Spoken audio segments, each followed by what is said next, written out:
It all started on a quiet Sunday morning, in a small town where everyone knew each other by name. Pastor William had always been the pillar of that community, a man of unshakable faith, a voice of comfort in the storms of life, and a shepherd to every broken soul that walked through the church doors. But on that day, something shifted. Without warning, without a single goodbye, Pastor William vanished. Gone. Disappeared into thin air. No trace. No clue. Nothing but an eerie silence that left the entire congregation frozen in fear and confusion. How could a man so deeply rooted in his faith and community simply cease to exist? Rumors spread like wildfire. Some whispered that he had run away, haunted by a hidden past.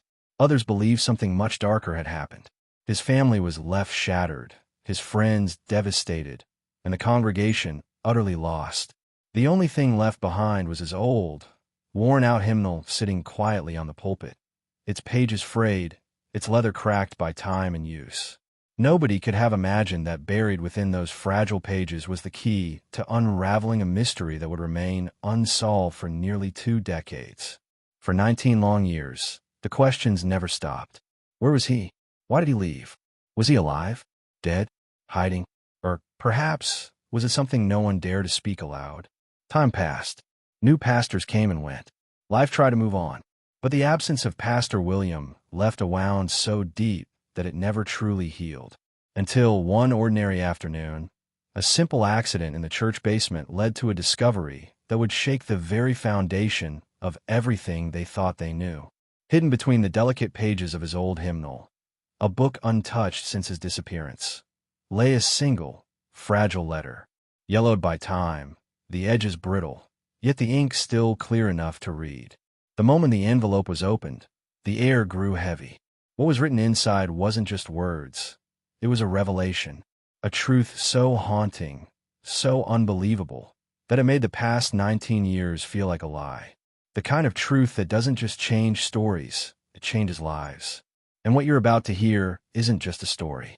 It's a journey into the unknown, a journey filled with twists, heartbreak, betrayal, and perhaps redemption. Stay with me, because as this letter unfolds, so does a truth that was never meant to be hidden.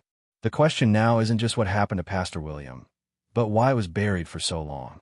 The day before Pastor William vanished seemed like any other. The sun rose gently over the small town, casting a warm glow on the modest wooden church that had stood there for over 80 years. Locals gathered early that morning, as they always did, exchanging smiles, hugs, and prayers. Pastor William had delivered one of his most powerful sermons yet, a message about forgiveness, about secrets, and about the weight of truth. Strangely enough, some would later recall that his eyes looked different that day, tired, heavy, as though he carried a burden far greater than anyone realized. After the service, he lingered longer than usual. He walked slowly through the pews, running his fingers along the worn wood, pausing to gaze at the stained glass window depicting the Good Shepherd. Witnesses said he looked conflicted, as if debating whether to say something, as if torn between 2 impossible choices. No one questioned at the time. Why would they? He was the pastor, the man everyone trusted with their confessions, their grief, and their deepest wounds. But behind the gentle smile, Pastor William was a man at war with himself. For weeks leading up to that day, strange things had begun to happen. Envelopes with no return address appeared on his doorstep. Phone calls where no one spoke on the other end. A sense that someone, or something, was watching him. At first, he dismissed it. Maybe just pranksters, he thought. But deep down he knew. These were not accidents. They were warnings. That evening, long after the church had emptied, William sat alone in his office, staring at a sealed envelope that had arrived earlier that day. Unlike the others, this one was different. Handwritten. Personal. His name etched in hurried strokes on the front. His hands trembled as he held it, the paper cold against his skin. Something told him that whatever was inside would change everything. And yet, for reasons only he knew, he didn't open it. Not yet. Instead, he slipped the envelope between the pages of his hymnal, a book that had accompanied him through every baptism, every wedding, every funeral, and every tear-filled prayer.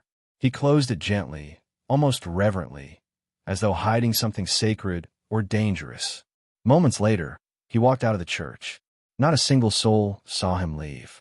And from that moment on, Pastor William ceased to exist. The following morning, the absence of Pastor William was impossible to ignore. Margaret, the church secretary for over 30 years, was the first to notice. She arrived early, as always, expecting to find a familiar aroma of fresh coffee and the pastor humming old hymns as he prepared for the day. But instead, the office was silent. The lights were off. His keys were still on the desk. His Bible lay open to Psalm 25, as though he had been reading it, and left in a hurry. Panic didn't set in right away. After all, maybe he'd simply gone on an unexpected visit or was helping someone in need, as he often did. But hours passed, and he didn't return. Phone calls went straight to voicemail. His modest house, just a few blocks away, was empty, door unlocked, dinner half-cooked on the stove, and his beloved dog pacing nervously by the window, waiting for a master who would never return. Something was very wrong. By sunset, the entire town was searching. Neighbors combed through wooded trails. Police officers canvassed the streets, knocking on every door, checking every corner. The congregation gathered in the church, praying, crying, and clinging to one another for strength. But as night fell, so did a terrifying realization. Pastor William wasn't just late. He was gone, completely and utterly gone. Whispers started filling the air. People began recalling strange things, little details that hadn't seemed important before. 2 days prior, a stranger had been seen sitting in the back pew, watching the service but never speaking to anyone. A black sedan with tinted windows had been parked near the church for several nights in a row, engine running but no one ever stepping out. Even Margaret remembered receiving a phone call with only breathing on the line, then silence. Despite the mounting fear, the official investigation quickly hit a dead end. There were no signs of forced entry, no struggle, no ransom note. His bank account remained untouched. His passport was still locked in his desk drawer. No luggage missing, no witnesses, no clues, just an overwhelming void. It was as if Pastor William had been erased from the face of the earth, leaving behind only questions and a silence that grew louder with each passing day. As the days turned into weeks, the atmosphere in the town grew heavier, suffocating. Sunday services continued, but something was missing, an emptiness that echoed through every hymn and every prayer. People sat in the pews, looking at the pulpit, expecting at any moment for Pastor William to walk through those doors with his gentle smile, as though this were all just a terrible misunderstanding. But that moment never came. His family, especially his wife, Emily, was drowning in a sea of unanswered questions. Emily was a woman of resilience and grace, but even the strongest spirits can fracture under the weight of the unknown. She spent her days retracing his last steps, searching through his journals, his sermon notes, old photographs, desperately hoping to find a clue. Something, anything. But it was as if his life had simply stopped, frozen in time. What tormented her the most was remembering his behavior in the weeks before his disappearance. He had become distant, restless, sometimes staring out the window for hours, whispering prayers that sounded more like pleas. Once, she had found him sitting in the living room at 3 in the morning, holding the hymnal close to his chest, tears streaming down his face. When she asked what was wrong, he simply whispered, "I'm running out of time." Then there was the matter of the letter. Emily knew nothing about it. Neither did anyone else. Whatever message was sealed inside that envelope remained hidden, its contents locked away not just by paper and ink, but by 19 long years of silence. And as each year passed, the mystery grew deeper. What could possibly drive a man of faith, devoted, compassionate, and deeply rooted, to abandon everything without a word? The theories grew darker. Some believed he had uncovered a secret, one so dangerous that it forced him into hiding. Others whispered of betrayal, that someone within the very walls of the church may have known more than they ever admitted. But without proof, all they had were rumors. Rumors, and the unbearable emptiness left behind by a man who was supposed to be the anchor of their faith. 5 years after the disappearance, hope began to wither. The police officially closed the case, marking it as unsolved. The town tried to move on, but healing never came. For Emily, it felt like living in a haunted house. Every room still held his scent, his presence, his shadow. Friends encouraged her to move away, to start over somewhere far from the memories. But how could she? This was the only place where pieces of him still existed. One evening, Emily found herself sitting in the church alone. The same wooden bench where William had spent countless hours praying now felt colder, heavier. Her eyes drifted toward the pulpit and to the old hymnal still resting there, untouched since the day he vanished. For reasons she couldn't explain, she never opened it. Something about it felt sacred, or perhaps cursed. The congregation, too, changed over time. People began avoiding the church entirely. Superstitions spread like wildfire, stories of flickering lights late at night, whispers echoing from empty hallways, and shadows that didn't belong. Some said Pastor William never left, that his spirit lingered, watching, waiting, bound by something unfinished, something unresolved. But beneath the fear was also guilt. Had they failed him? Were there signs they missed? Secrets they ignored? The questions gnawed at them like an invisible wound that never stopped bleeding. Every year, on the anniversary of his disappearance, the church bells rang 19 times, a tradition Emily started, both as a memorial and a desperate cry into the void, hoping that somewhere, somehow, he could hear. Yet, through it all, no one suspected that the answer had been there the entire time. Hidden, silent, resting quietly between the fragile pages of a hymnal so familiar that no one ever thought to question what secrets it might hold. As the years marched on, new faces arrived in the town, unaware of the shadow that loomed over the little church.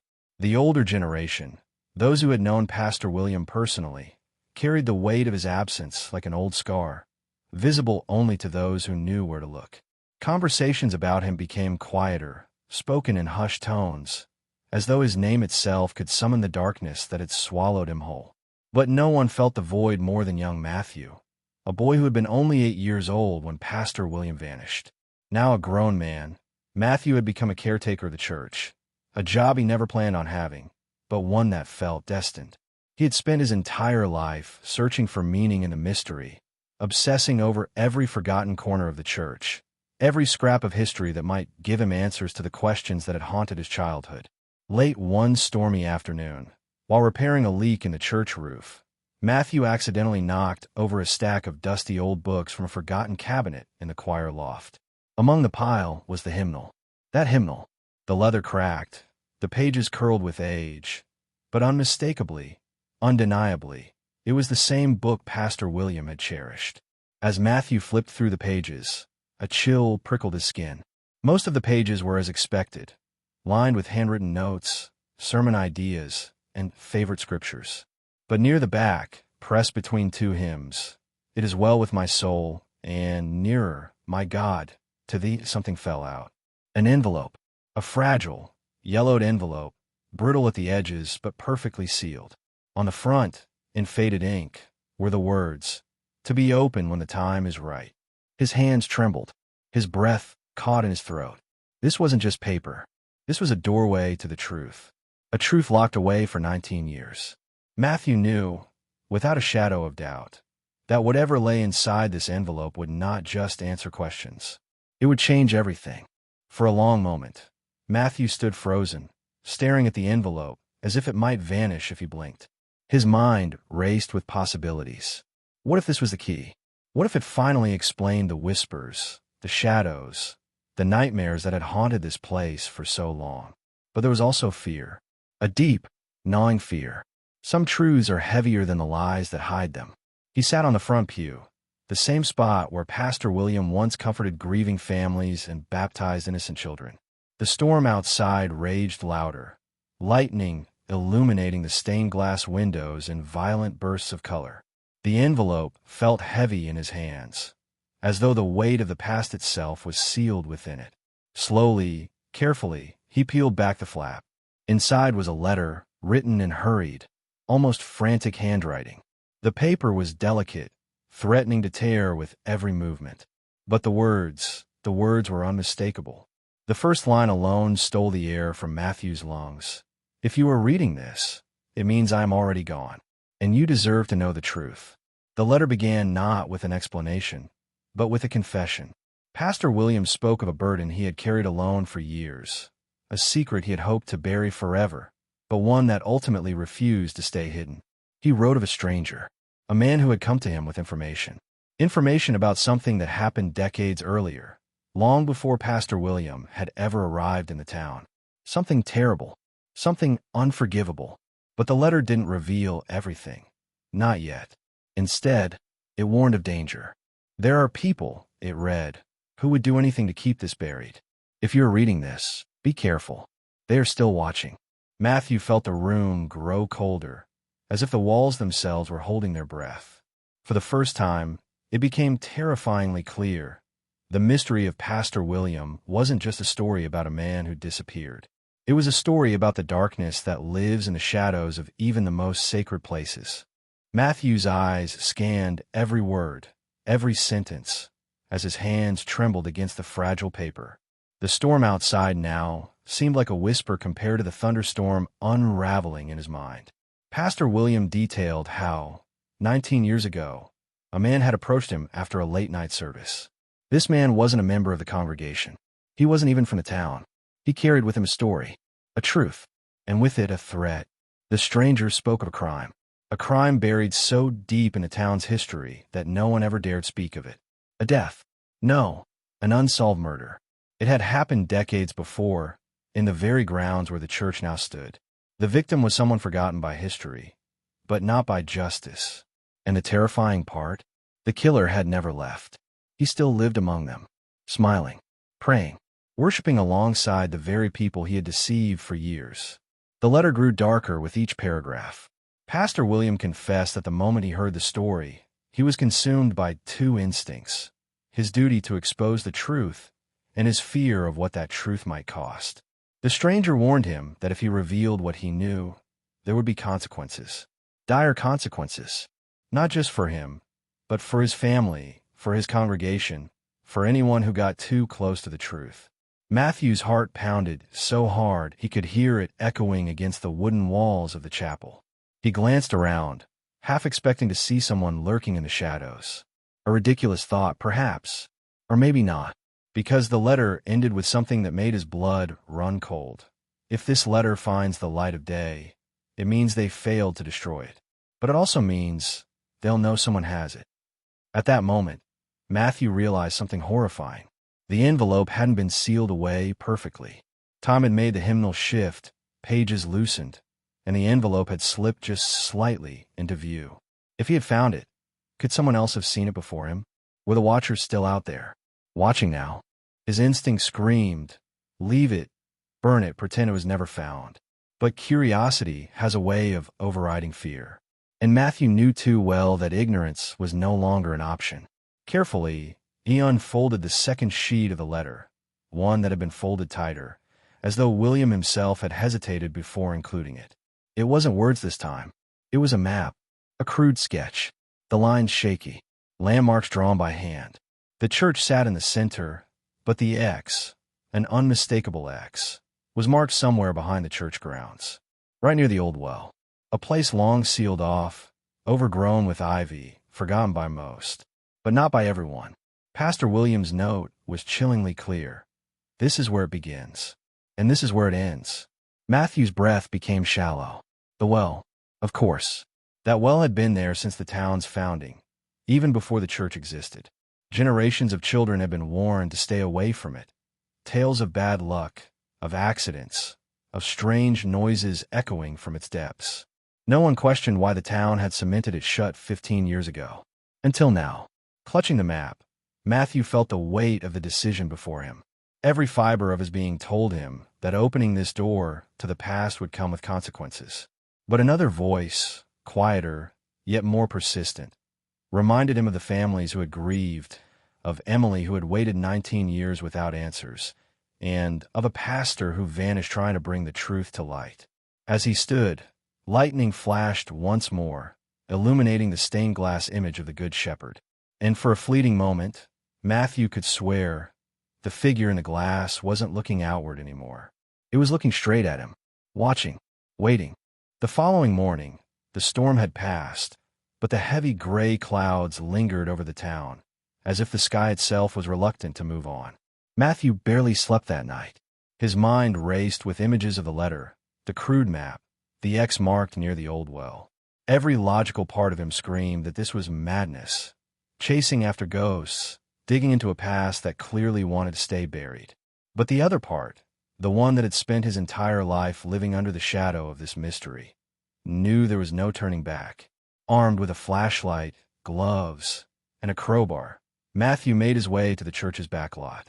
The path was overgrown, tangled with vines and wild grass. Few ever ventured here anymore. The old well stood exactly where the map indicated, half hidden beneath decades of ivy, its cemented lid cracked and weathered but still sealed shut. It was eerie how silent everything was. No birds, no wind, only the sound of his own breathing, loud and uneven. He traced his fingers along the rough surface of the cement, finding the edge where it had once been sealed. Someone had gone through a lot of trouble to make sure no one ever opened this again. But why? His crowbar slipped into a small crack, and with a deep, steady breath, Matthew began to pry. The first pull yielded nothing but dust and grit. The second, a loud, unsettling crack. And by the third, the lid shifted just enough to release a blast of cold, musty air that had been trapped in the darkness for who knew how long. The smell hit him like a punch, dampness, rot, and something else. Something metallic. A smell that made his stomach knot instinctively. Peering inside, his flashlight beam revealed only shadows at first. But as the light adjusted, shapes began to emerge. Wooden beams, a rusted bucket, stone walls slick with moisture, and something else.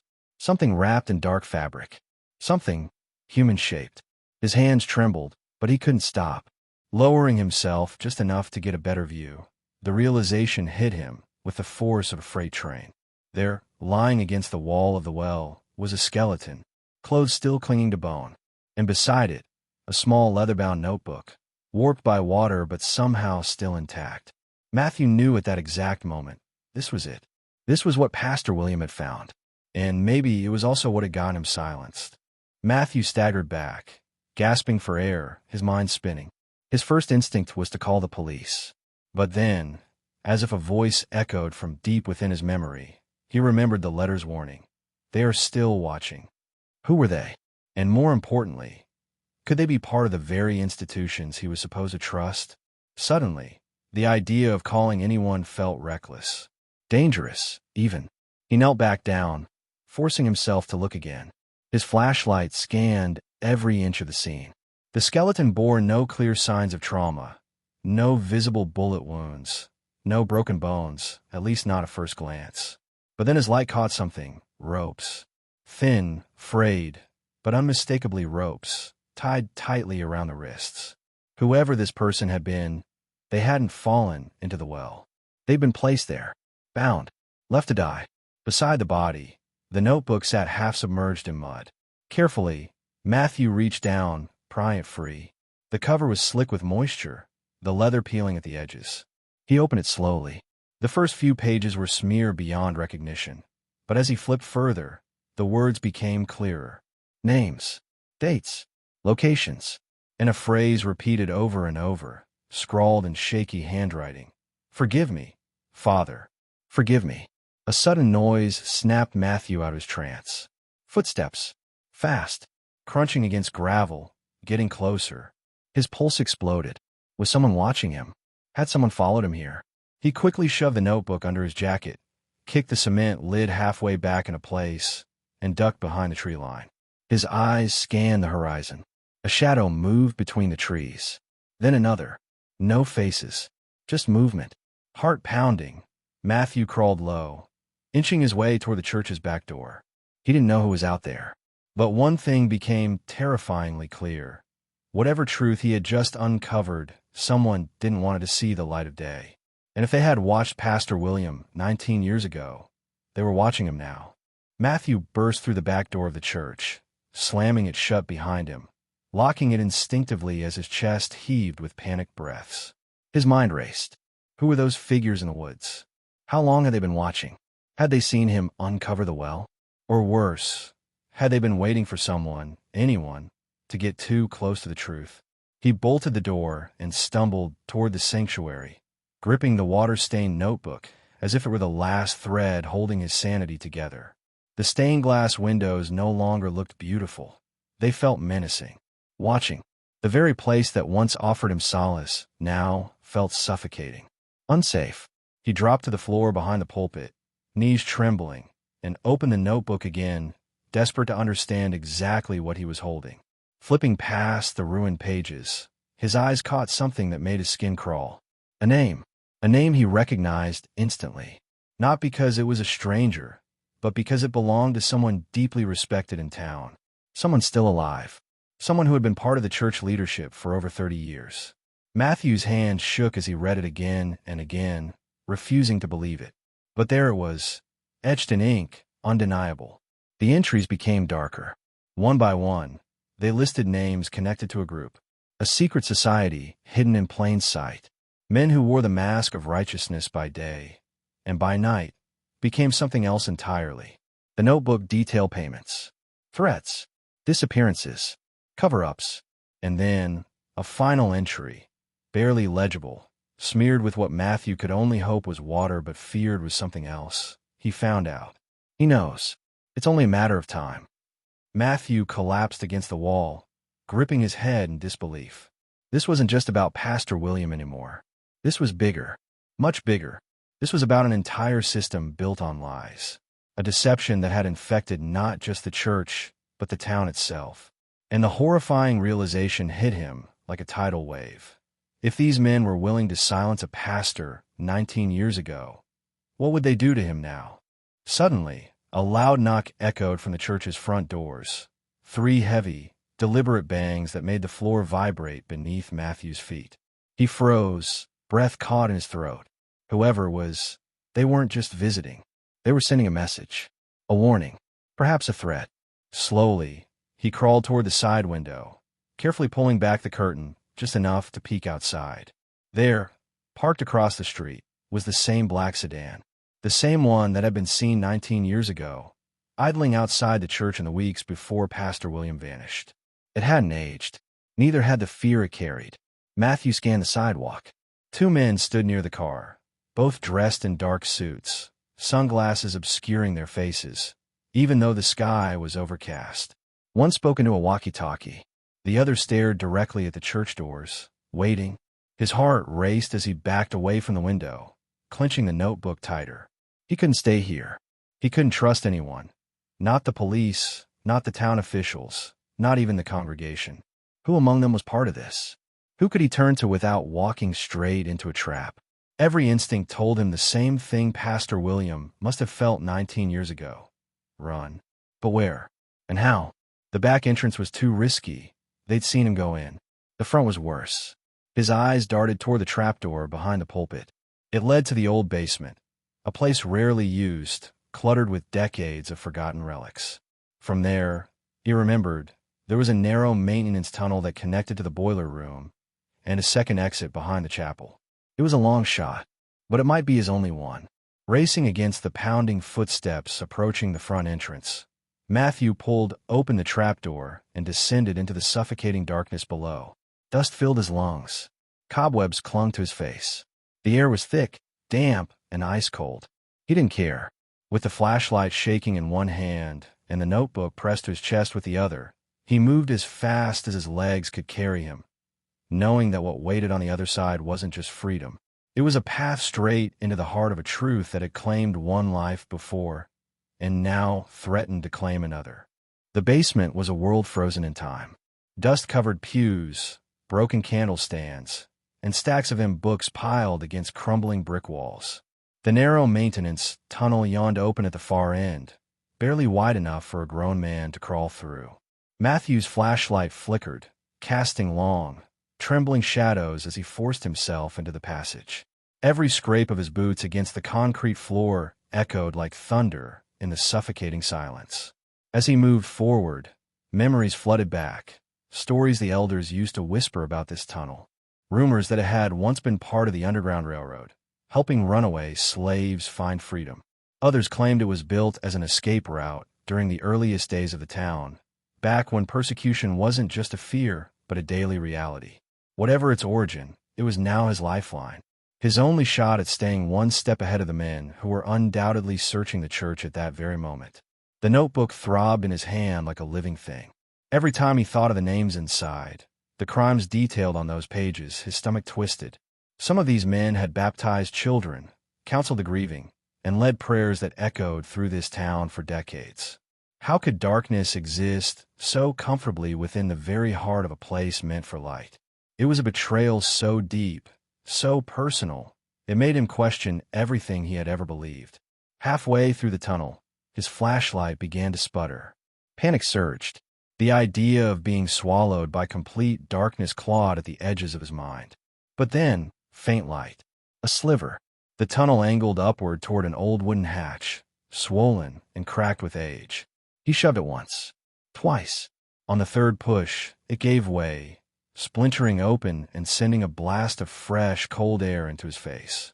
Climbing out, Matthew found himself behind the chapel, in a thicket of overgrown shrubs.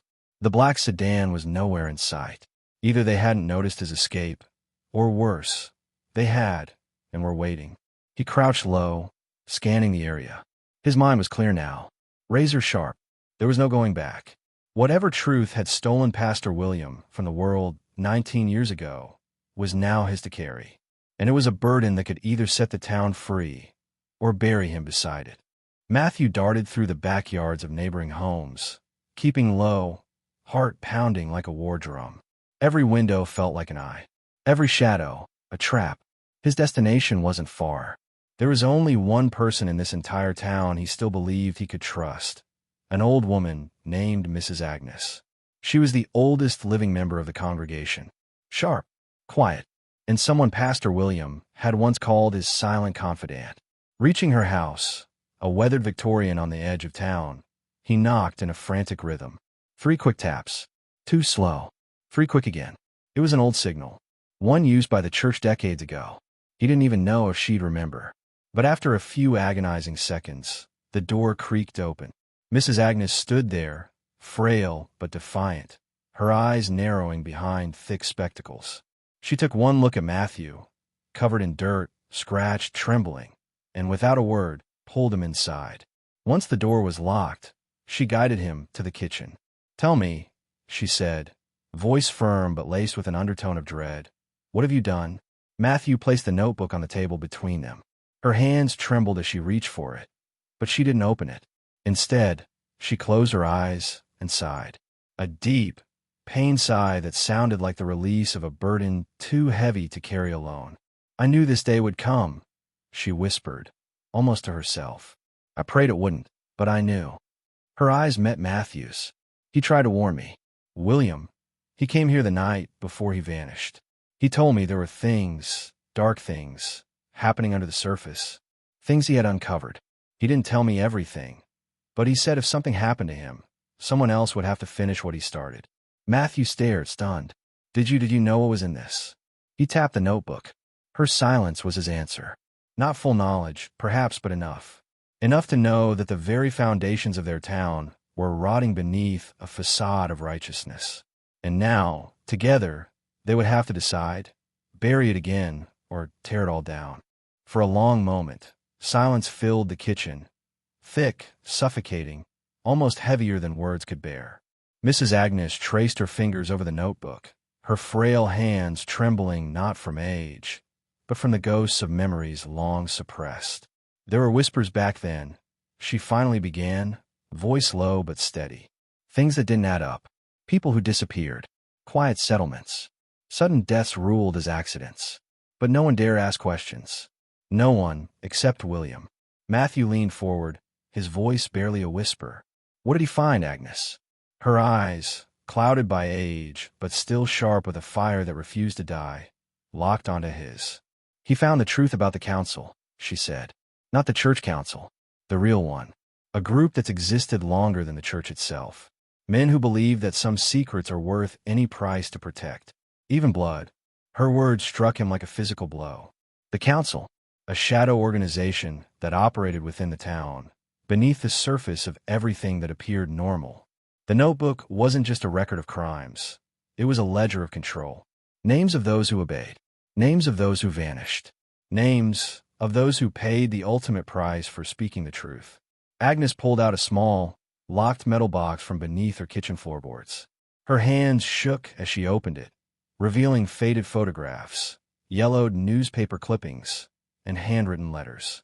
One photo showed a group of men, smiling in front of the church, dressed in suits. Deacons, elders, community leaders. But now, through the lens of revelation, those smiles looked sinister, forced, hollow. She slid a photo toward Matthew. That man, she said, tapping her finger against one face, was the last person seen with William the night he disappeared. He was also the one who led the search party, the one who declared there was no evidence. And he's still alive, Matthew. Still here. Still watching. Matthew's heart dropped. Because he knew that man. Everyone in the town did. He was respected, admired, trusted, and now exposed. Matthew sat back, his mind spiraling. The weight of what he held in his hands felt almost unbearable now. This is why William disappeared, he realized. Not because he was weak, not because he fled, but because he got too close. Because he uncovered a truth so poisonous, so dangerous, that it threatened to destroy the very foundation the town stood upon. Agnes reached across the table, gripping his hand tightly.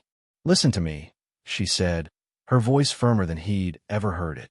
"They will come for this, and they will come for you, just like they came for him. You need to understand, this is no longer about justice. This is about survival." Her fingers tightened. "But it's also about something else. Choice. The choice between keeping this buried or exposing it, no matter the cost." Matthew's throat tightened. His eyes drifted back to the photo. The man in the picture had once baptized him, had laid hands on his head and prayed for his future. And now that same man might have been responsible for burying Pastor William in that well 19 years ago. The betrayal burned like fire in his veins. As he flipped back through the notebook, another entry caught his eye, different from the rest. It was dated only 2 days before William's disappearance. The handwriting was frantic, words scratched into the page with such force that the pen nearly tore through the paper. "I finally have proof. The ledger is real. The key is in the hymnal. If anything happens to me, it must not die with me." Matthew looked at Agnes, realization dawning. The hymnal wasn't just hiding the letter. It was the key. William must have left something else there, something even bigger, something that would prove everything beyond question. Agnes nodded slowly, eyes dark with fear and certainty. "Then you have to go back," she whispered, "before they realize what you've already found." The words hit Matthew like ice. Go back. The very thought of returning to the church sent a cold shiver racing down his spine. He could still picture the black sedan, the men, the knock on the doors that felt more like the ticking of a clock counting down to something inevitable. But deep down, he knew Agnes was right. The letter mentioned the hymnal as the key. If there was more, something bigger, something that could dismantle this entire conspiracy, it would be there. Agnes stood slowly, walking to a dusty cabinet. She pulled out a faded blueprint of the church, unfolding it carefully on the table. Her finger traced a line along the foundation. "There's something most people don't know," she murmured. When the church was rebuilt after the fire 70 years ago, a second storage room was added. Not in the main basement, the older one. Hidden. Almost no one remembers it exists. She pointed to a small, unlabeled square tucked behind the southern wall of the sanctuary. If William hid something, that's where he would have put it.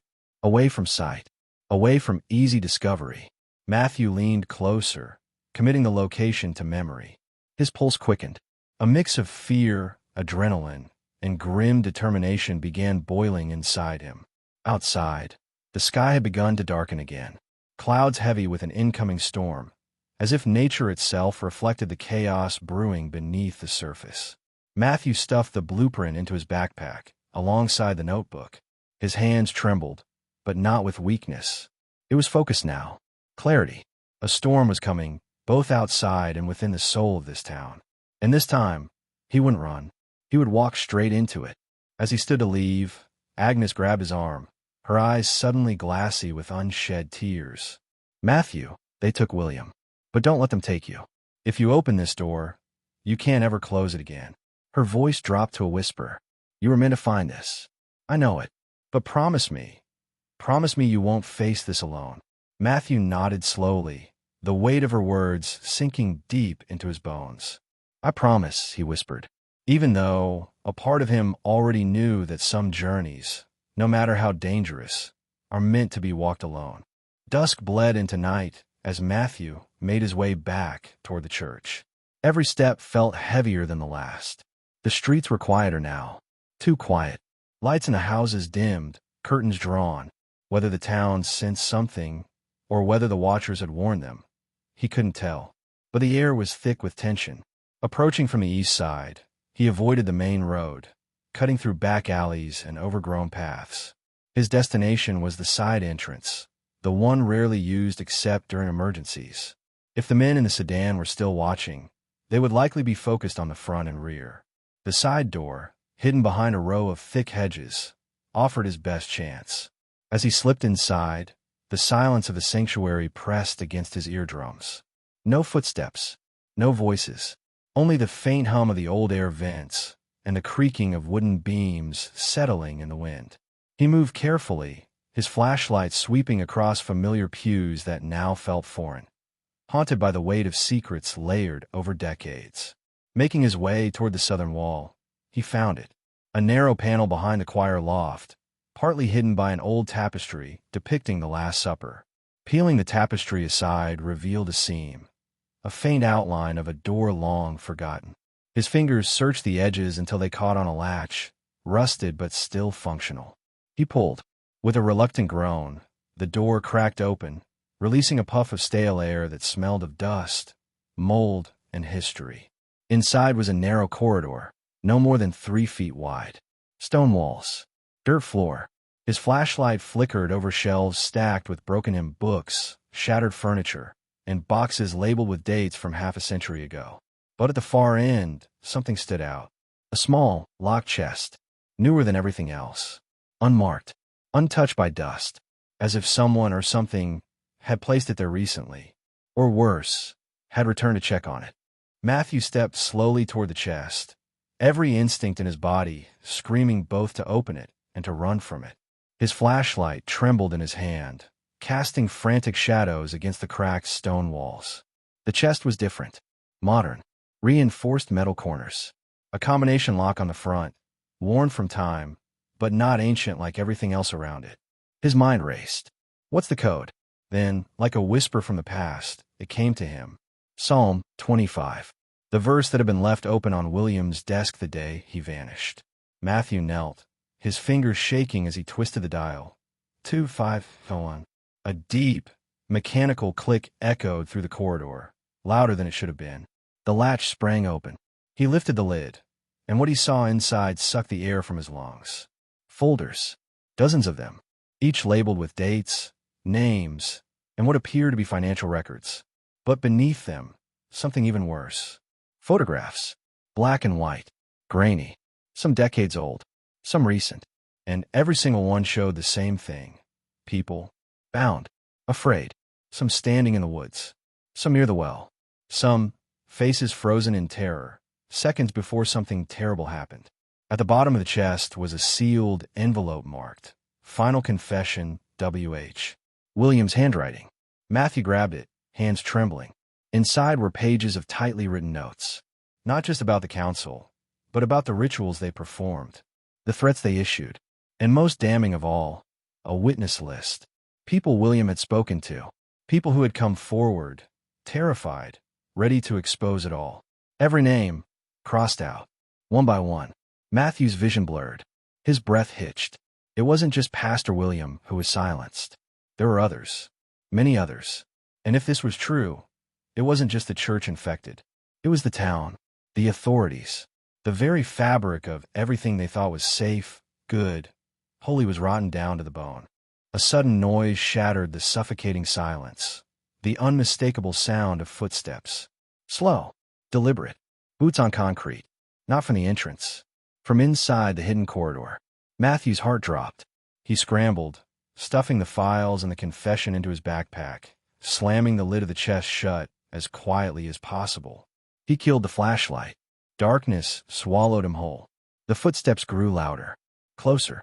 A beam of light swept across the far wall. Someone else had a flashlight.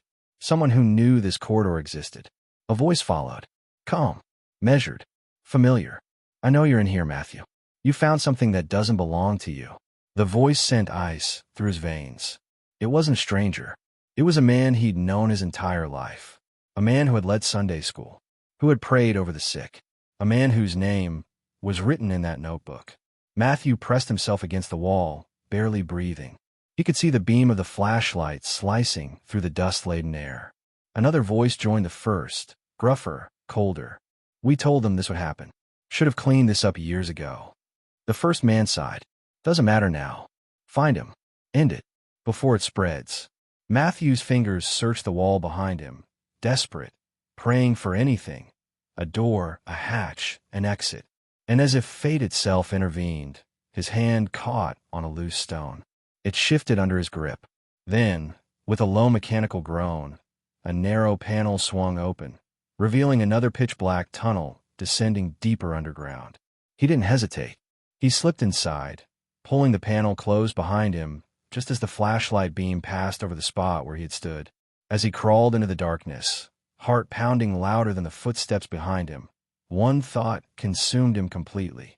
This goes deeper, much deeper, and whatever waits down here was never meant to be found. The tunnel was narrower than the others, forcing Matthew to crawl on hands and knees through the suffocating blackness. The air grew colder with every foot forward, damp, heavy, filled with the scent of earth, mildew, and something metallic, almost like rust or blood.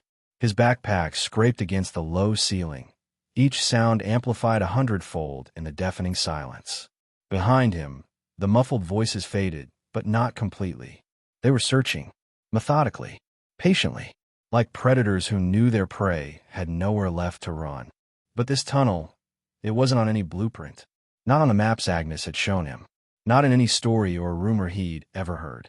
Which meant one thing, it was older, much older, something forgotten not just by time, but perhaps intentionally buried by those who built the church itself.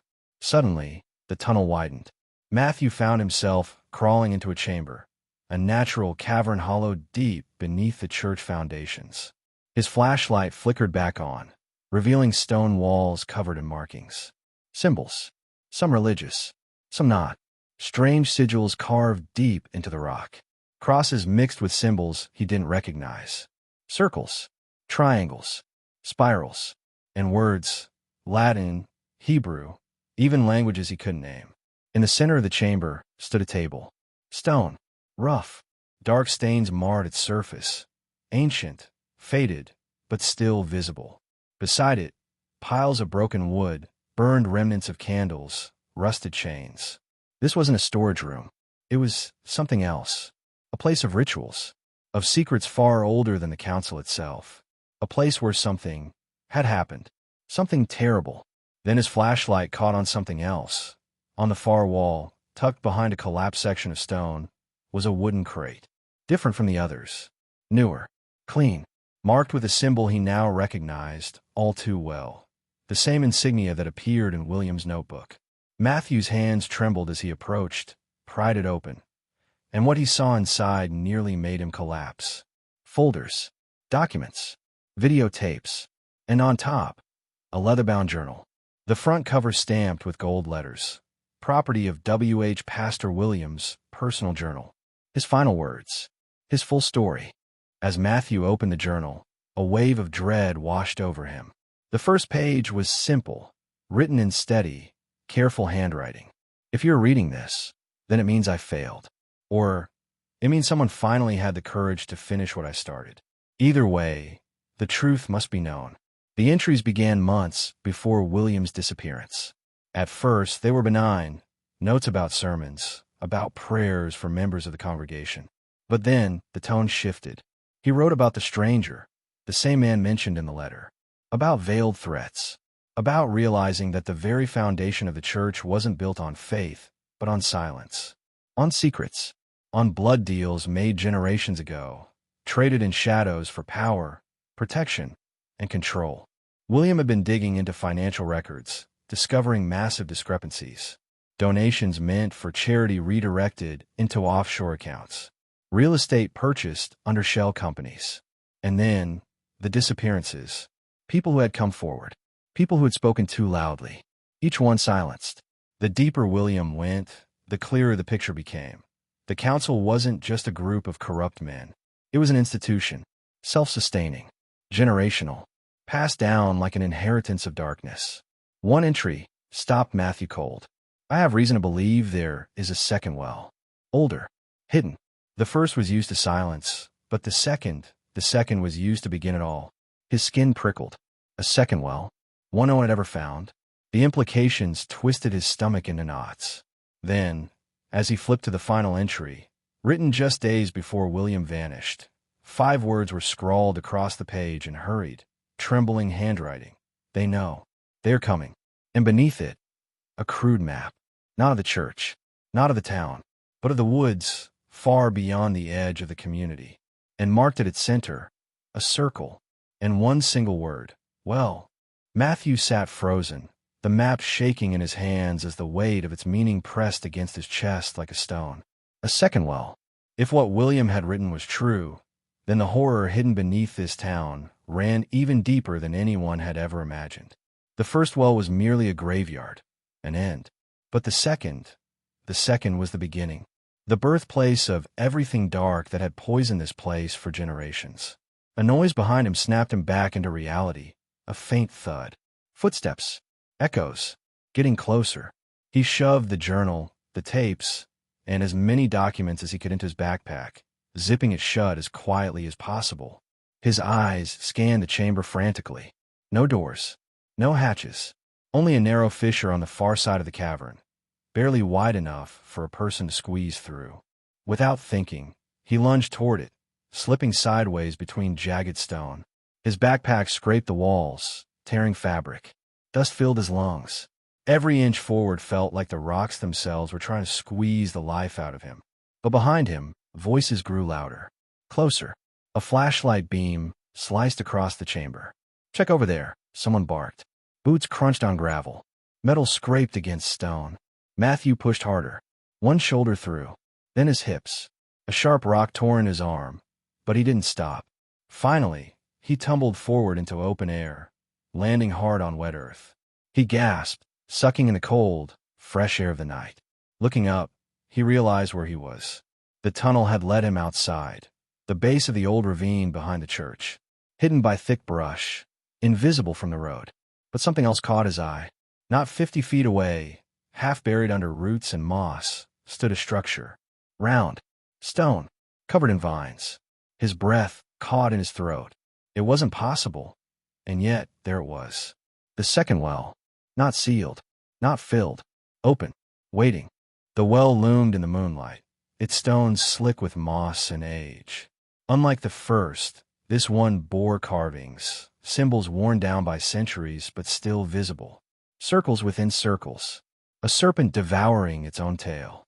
Phrases in Latin, barely legible. Cataset et consentire videtur.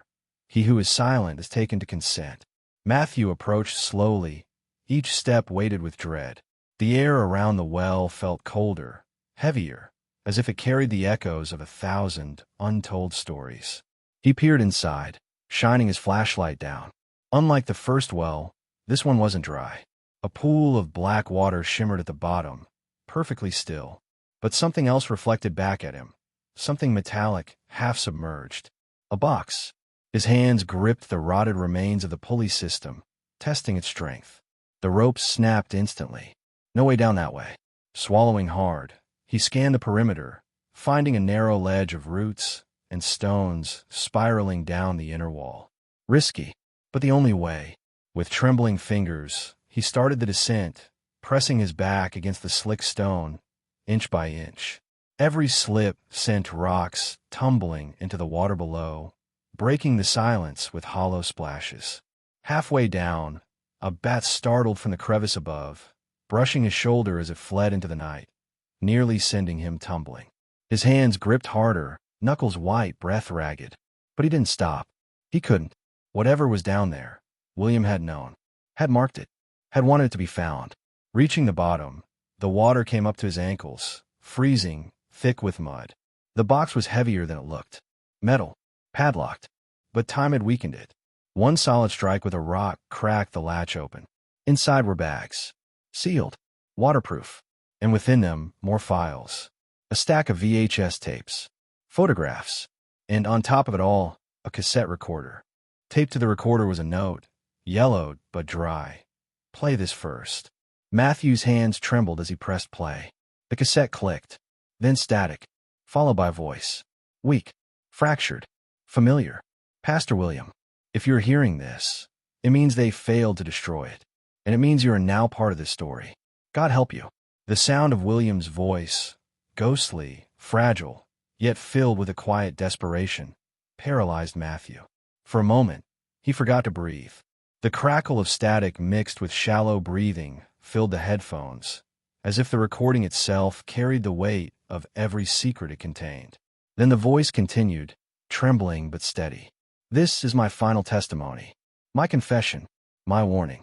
William described everything in agonizing detail. How he had stumbled upon the existence of the council, not by chance, but by accident, through a misplaced financial record that pointed toward missing funds. But that was only the surface. The real horror began when he followed that trail to the well. Not the first one, the one behind the church, but this one, the original, the birthplace of everything dark that had cursed this town for generations. His voice grew weaker as he spoke of the origins of the council, how it had started not as a criminal organization, but as something even darker, a covenant, a pact made by the town's founders more than a century ago. Desperate for prosperity, they had struck a bargain with forces they didn't fully understand, and the price was silence, secrecy, sacrifice, human or otherwise. Matthew's skin prickled with every word. William spoke of rituals, of names passed down from father to son, of how certain deaths in the town, accidents, suicides, disappearances, were no accidents at all. They were payments, offerings, and anyone who got too close to the truth was erased, just like William had been. The tape crackled, and for a moment, it seemed like it had ended. But then, one final sentence emerged from the static, barely above a whisper. "If you're hearing this, then know, the well is not just a grave. It's a gate, and the gate is still open."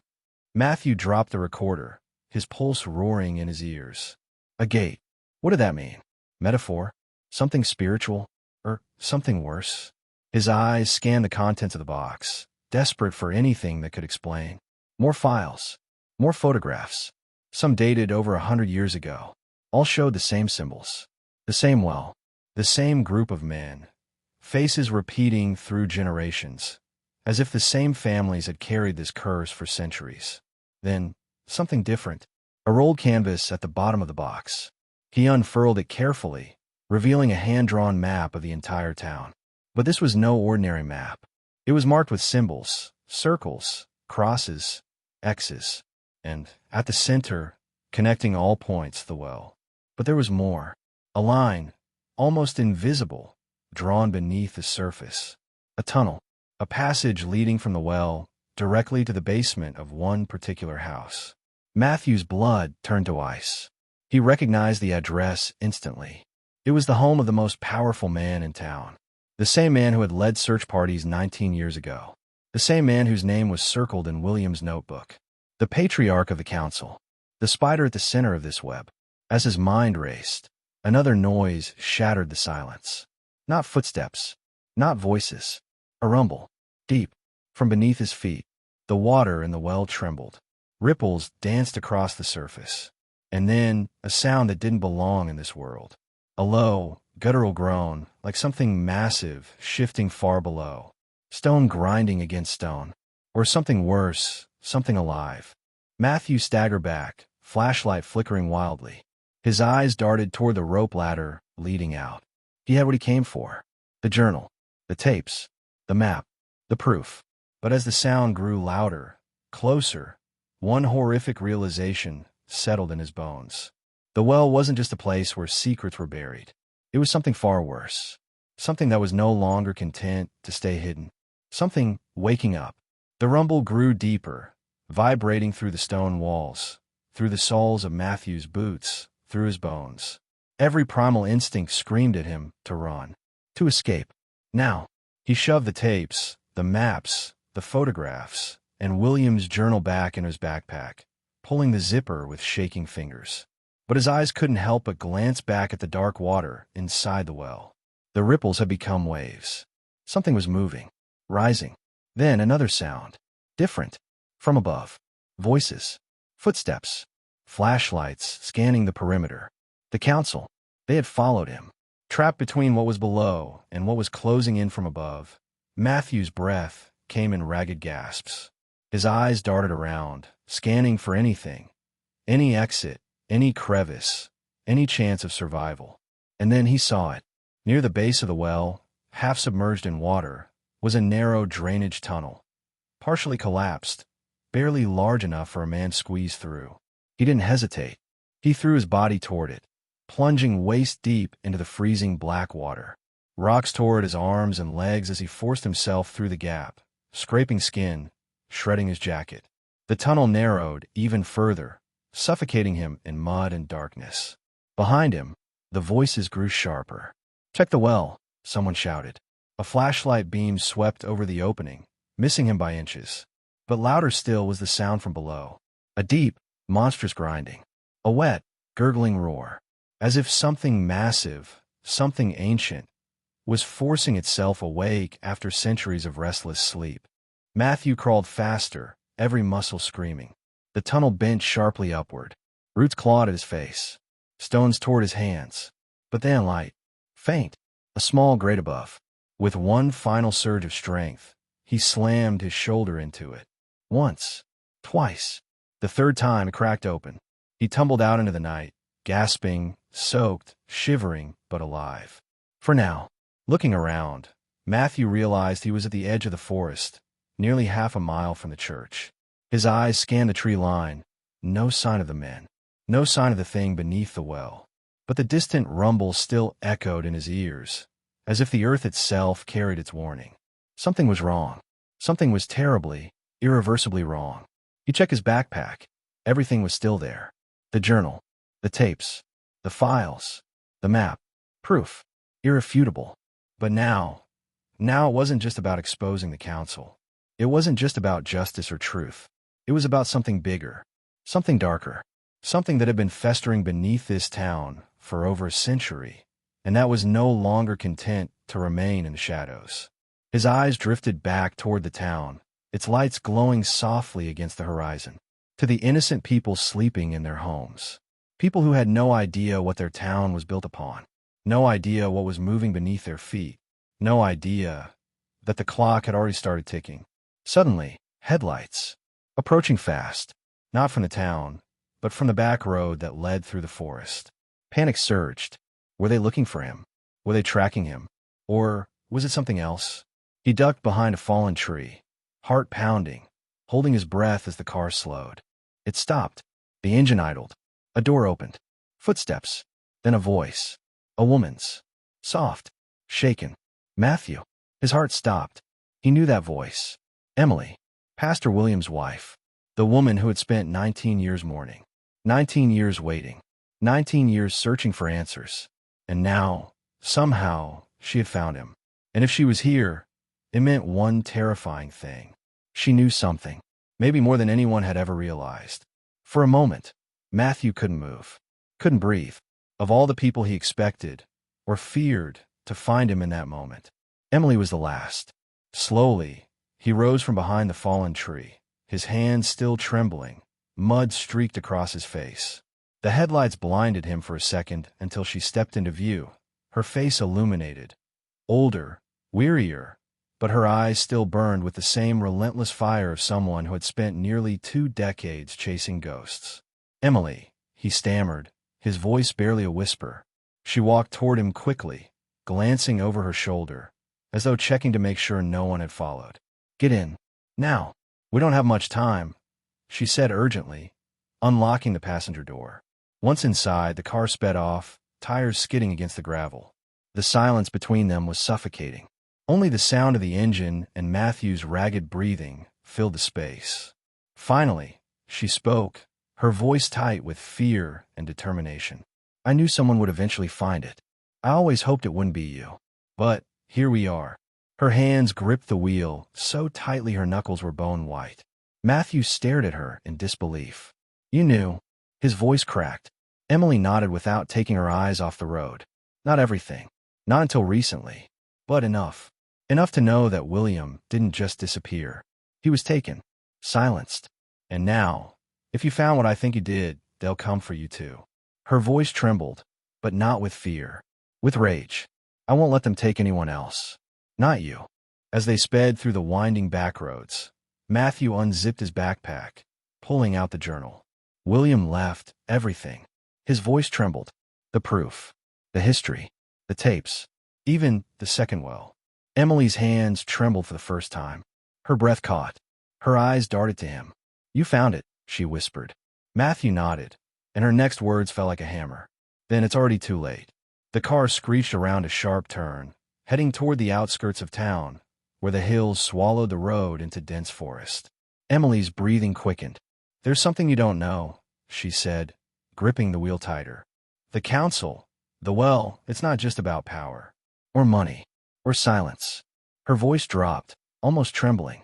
It's older than the town, older than all of us. And what's down there, it's waking up. Matthew stared at her, horror creeping into every corner of his mind. What do you mean waking up?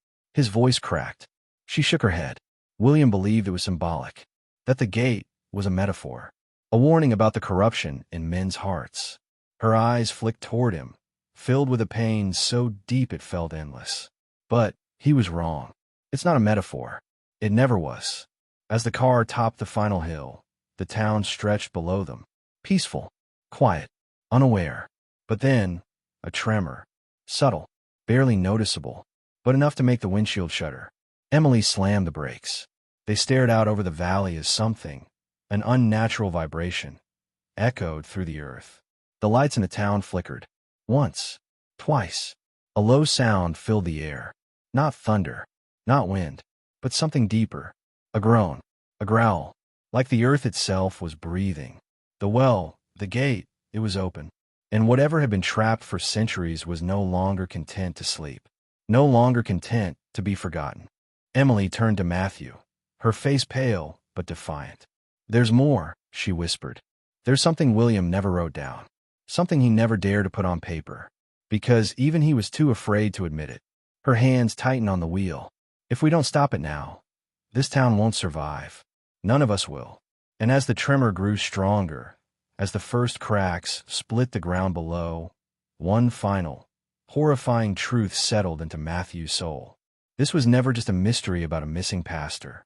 This was something far older, far darker, a secret that was never meant to be uncovered.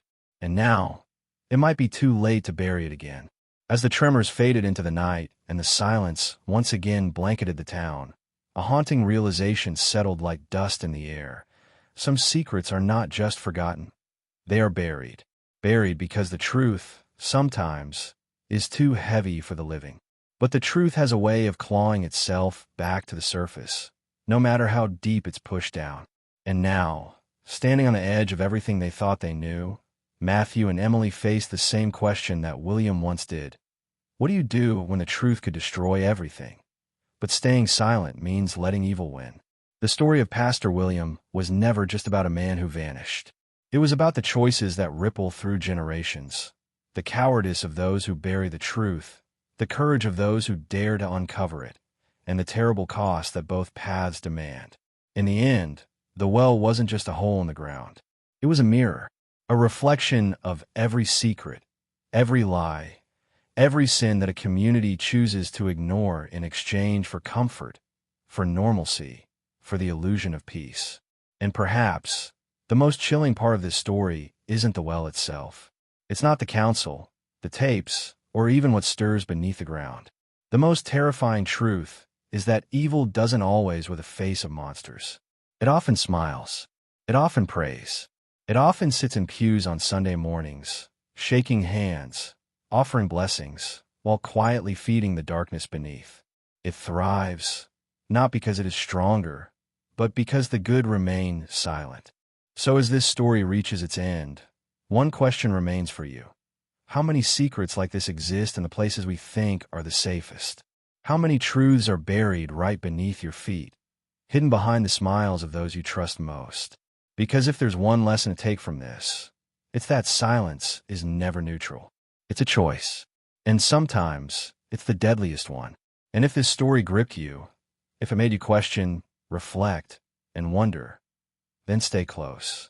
This channel is a place where stories like these are unearthed, where the forgotten are remembered, and the hidden is brought into the light. Subscribe, leave your thoughts in the comments, and share this with someone who needs to hear it.